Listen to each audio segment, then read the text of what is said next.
श्री स्वामी समर्थ. सहज भक्तियोग चॅनलमध्ये आपल्या सर्वांचे पुन्हा एकदा स्वागत. आजच्या या 8व्या भागात आपण पाहणार आहोत आपल्या हिंदू वर्षातील दुसरा महिना वैशाख याचे सांस्कृतिक आणि धार्मिक महत्त्व काय आहे.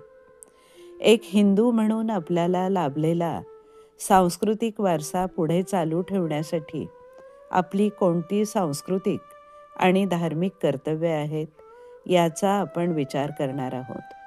तर पाहूया वैशाख मास. वैशाख महिन्याला माधव मास किंवा विष्णू मास असेही म्हणतात. याचे कारण या महिन्यात वेगवेगळ्या कालखंडात, वेगवेगळ्या ठिकाणी आणि वेगवेगळ्या तिथीला भगवान विष्णू 3 वेळा भूतलावर अवतरले, अशा पुराण कथा आहेत. यावरून या महिन्याची मुख्य दैवता विष्णू आहे. त्यामुळे विष्णू पूजा आणि विष्णूला प्रिय गोष्ट म्हणजे दान करणे याला या महिन्यात विशेष महत्त्व आहे. या महिन्यातील सणांच्या संदर्भात आपण ते समजावून घेऊया.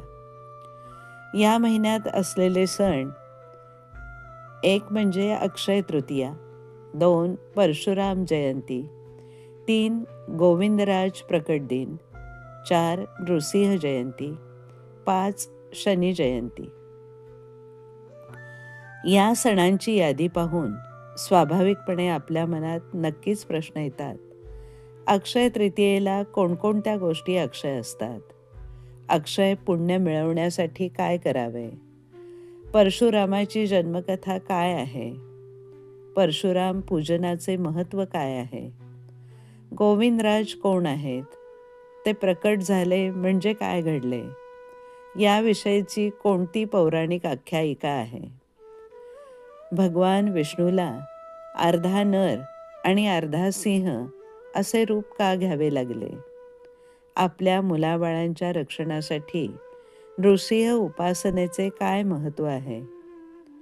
शनी जन्माची काय कथा आहे?